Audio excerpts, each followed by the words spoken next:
Good morning बच्चों। आज से आप लोग निर्देशांक ज्यामिति से संबंधित अध्याय को पढ़ेंगे। सबसे पहले बता दूं कि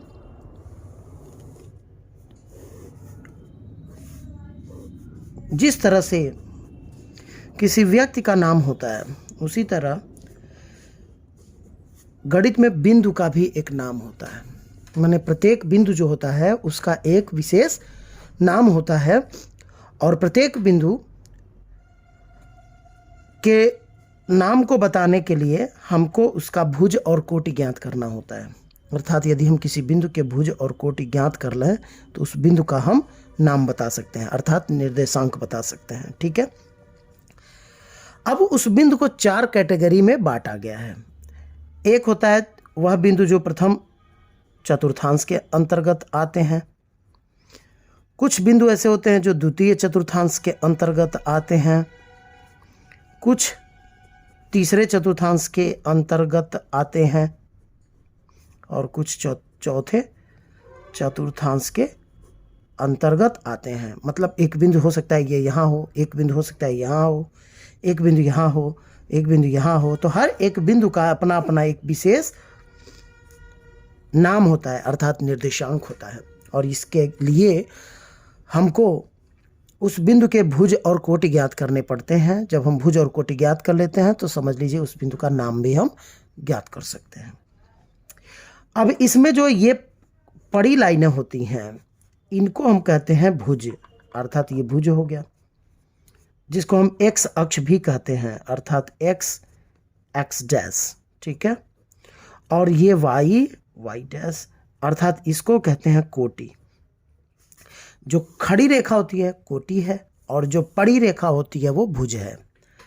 अब बात यहाँ आती है कि जैसे मान लीजिए कि यह एक हो, ये दो हो, ये तीन हो, ये चार हो, और यहाँ पर देखें एक दो तीन चार, ये पाँच। ठीक है। इधर आएंगे तो -1, -2, -3, -4, -5 जैसे अंक मिलेंगे। नीचे आएंगे -1, -2, -3, -4, -5, -6, -7, -8 जैसे अंक मिलेंगे। अगर मुझे इस बिंदु का निर्देशांक ज्ञात करना है तो मुझे सबसे पहले इस लाइन पर चलने होते हैं, मतलब भुज पे चलना होता है। तो सबसे पहले देखो यह बिंदु इस अक्ष पर कितनी दूरी पर है। मतलब ऐसे अगर मैं चलूँ, यहाँ से अगर मैं चलना शुरू करूँ तो कितनी दूरी पर यह बिंदु मुझे प्राप्त हो जाएगा। तो इसको इससे मिला देता हूँ, मैं इसको भी इससे मिला देता हूँ। ठीक है। तो यहाँ से यहाँ तक की दूरी कितना हो रहा है, 4 कदम। यानी इस बिंदु पर भुज जो होगा, भुज का मान होगा 4 कदम। अब ये देखा जाता है कि कितना हम ऊपर की ओर गए हैं। तो नीचे से हम कितना ऊपर है, 5 कदम। तो उसी तरह यहाँ से यहाँ तक की दूरी भी 5 कदम होगी, यानी इस बिंदु का निर्देशांक होगा 4, 5। ठीक है। मान लीजिए कि आपको इस बिंदु का निर्देशांक ज्ञात करना है। तो ये किसके सीध में है, 6 के सीध में और 5 के सीध में। तो भुज का मान क्या होगा, -5, और कोटि का मान क्या होगा, -6। इस तरह से आप लोग किसी बिंदु के निर्देशांक ज्ञात करना सीख गए हैं। अब बात आता है कि हर एक बिंदु देखिए, कोई धनात्मक है कोई ऋणात्मक है। तो होता क्या है, एक चीज़ हमेशा दिमाग में रखिए कि कभी भी जो प्रथम चतुर्थांश में बिंदु होते हैं वो हमेशा धनात्मक होते हैं, दूसरे वाले में ऋणात्मक होते हैं, तीसरे वाले में माइनस प्लस, यानी ये माइनस ऊपर ले लो प्लस, यानी दूसरे वाले में एक माइनस, भुज का मान माइनस में होता है लेकिन कोटि धनात्मक होता है। चौथे वाले में ये नीचे लेके आए तो ये प्लस होगा, ये माइनस होगा, अर्थात भुज का मान धनात्मक लेकिन कोटि का मान ऋणात्मक होता है। तो इसको अगर आपने सीख लिया तो 9th तक आपको काम देगा कि कोई बिंदु किस चतुर्थांश में होगा, ये आप इसको याद रखें तो बता सकते हैं।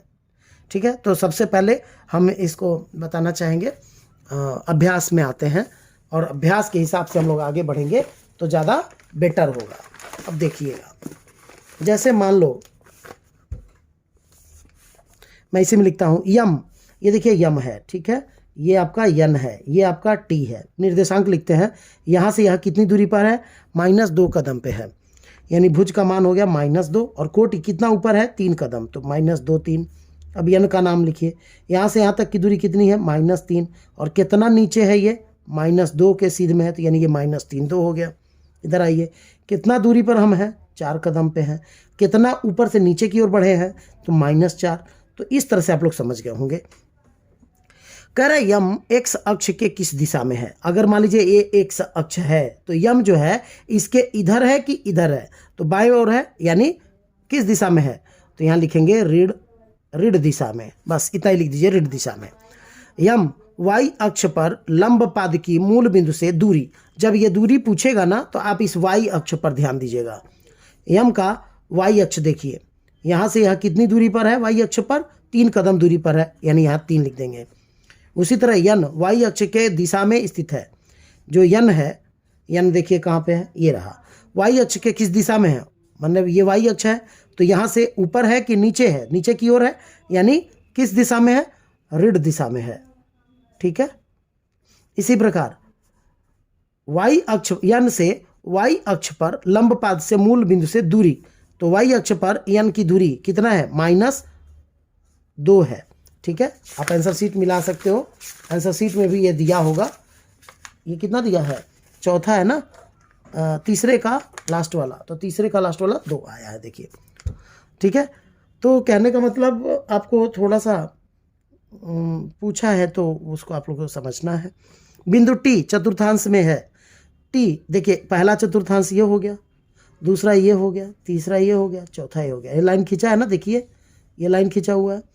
तो टी जो पूछ रहा है, बिंदु टी किस चतुर्थांश में है, तो टी मुझे देखने दीजिए कहाँ पे है, हाँ ये रहा। किस चतुर्थांश में है, तो पहला, दूसरा, तीसरा, चौथे में है, तो यहाँ 4 पे लिख देंगे, 4th।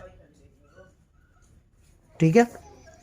टी से एक्स अक्ष पर लंब पाद से मूल बिंदु से दूरी, टी से एक्स अक्ष पर, तो एक्स का मान बताना है, यानी समझ लीजिए 4। ठीक है। इस तरह से आप लोग करेंगे। निम्नांकित चित्र में अंकित बिंदुओं को देखकर रिक्त स्थान भरिए। पहले हम लोग निर्देशांक लिख लेते हैं। इस बिंदु का निर्देशांक होगा कितना कदम, -3, और कितना ऊपर, 2 कदम। आगे देखिए कितना कदम, ये आर है, -5 कदम, और कितना नीचे, -3। अब देखिए यहाँ से इधर की दूरी कितनी है, 3 कदम, और कितना नीचे की ओर आए हैं, -2। पी पर आइए, कितना कदम इधर आए हैं, 2 कदम, और कितना ऊपर गए हैं, 1 कदम। तो इस तरह से आप लोग इसका निर्देशांक लिख लेंगे। अब पूछ रहा है पी का भुज, तो देखिए यहाँ पी ये रहा, इसका भुज कितना है, 2। थोड़ा सा आप लोग ध्यान देंगे, मैं इसको बता रहा हूँ। यहाँ पे देखेंगे आप लोग, पी का भुज क्या है, पी जो है ना उसका भुज है, पी का भुज 2 है, यहाँ 2 भर दीजिएगा। कोट कितना है, 1 है। ठीक है। और निर्देशांक 2, 1 हो जाएगा। ठीक है। क्यू का भुज और कोटि, क्यू ये रहा, क्यू आप यहाँ देख सकते हो, यहाँ पे क्यू का भुज है -3 और कोटि है 2। भुज -3, कोटि 2, निर्देशांक -3, 2। समझ गए होंगे। भुज का है चाहे एक्स का है, एक ही बात हुआ। आर का एक्स पूछ रहा है, आर का एक्स होगा -5 और वाई होगा -3। -5, -3, -5, -3 निर्देशांक हो जाएगा। यस का एक्स निर्देशांक, ध्यान से देखिए, यस का एक्स निर्देशांक 3 और वाई निर्देशांक -2। तो यहाँ पे लिखूंगा 3 -2। ठीक है। यहाँ पे लिखूंगा 3 -2। ठीक है।